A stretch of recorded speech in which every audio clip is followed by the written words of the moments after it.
You are not confused, You are not overthinking. Something in you has already shifted. And the world around you is reacting as if a crucial organ has been removed from the room. The organ is not your love, not your empathy, not your morality. It is your availability, the old, invisible opening through which others once entered you, arranged you, and extracted their reassurance. You feel it most clearly in the moment before you speak, when you realize there is no longer an inner impulse to explain yourself into safety. The mouth stays closed, the message stays unsent. The familiar guilt does not rise fast enough to seize your hands. And in that small stillness, you sense something almost frightening, a calm that does not negotiate. People around you experience this calm as a loss of access, and the loss of access is never interpreted as neutral. It is interpreted as punishment, arrogance, coldness, superiority, betrayal, or something is wrong with you.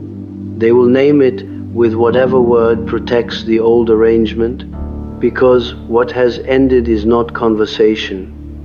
What has ended is the old contract that your inner world must be legible, reachable, responsive, and continuously available to the moods and needs of others. They were accustomed to reading you like a familiar book. Now the pages are blank to them. And their panic begins not because you have become cruel, but because their methods no longer work. Hi, this is Rob. This video is aimed at all the people I have met in person over the years, friends, family, and those who I have passed by with mysterious deep connections for just maybe a moment. I highly recommend and subscribing to the content created listed below, where I found perfect timing with where I am at in life. Recently, I shared an ability I have had since I was 19 years old in a video, and I'll also link that below. It's the first time I publicly announced the ability I've had, but kept it a secret. I go on talking about how most of my adult life I chose to use it for personal gain versus what the gift is for, and I paid dearly for it for decades. As we mature, we become more interested in pure truth and asking ourselves, who am I, really? Recently, I was confronted in a way I haven't seen in a long time, and I'm grateful for it. My eyes have opened more, my heart confirms it, and since a burning question has been answered. I stumbled across a video today that validated where I currently am at this point in my understanding. And I felt it was important to not only share it, but also help others that understand this point of our inner awareness journey.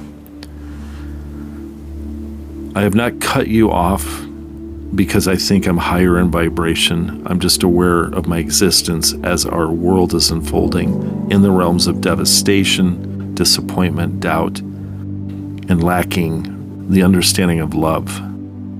I take too much in. I see it, but I also feel it. I have been instructed, thankfully, to leave it alone. Giving unsolicited advice has come from my heart, not my head.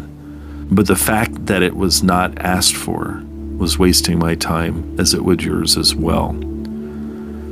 Reading people as well as I do comes from survivability in a world that has never clicked with how I see it. After my time meditating in the mountains for a year, I never returned. But fear of being crucified, as the analogy expresses, was absolutely part of the show, life. When one seeks uncomfortable truth as raw as it gets, I didn't fear what people thought. I feared becoming a liability to those who cared because I saw the Matrix as its lies, this machine we are taught in following instead of using our heart.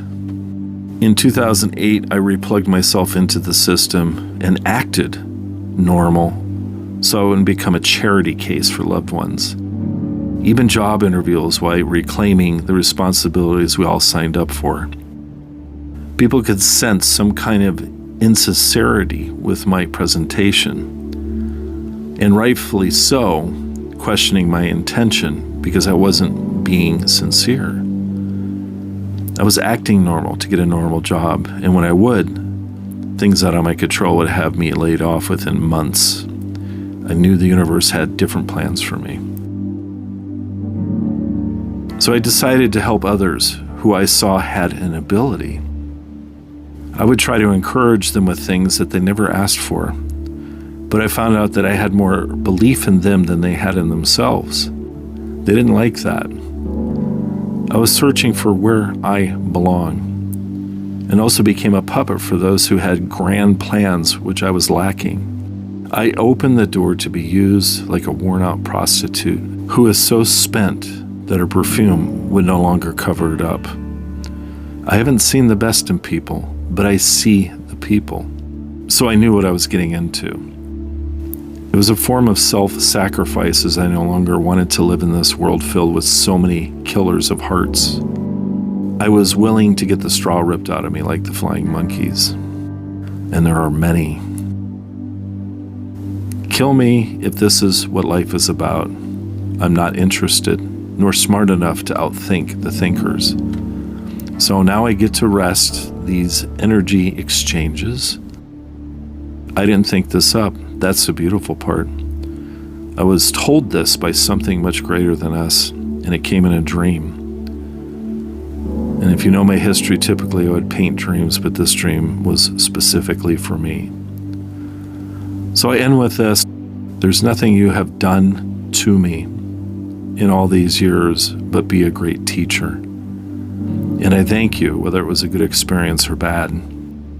But with the ability I have most of my life, I'm choosing to either never use it or find the good it was designed for. And if anyone else who has these abilities, you can call it an empath, intuitive, whatever, I just choose not to use these common words. I appreciate your time, and I'll continue making videos, both on the fun, lighthearted side, and then also deep ones like this. I wish you the best in these interesting times. Stay alive long enough to get through the other side of it, because absolutely amazing is just around the corner.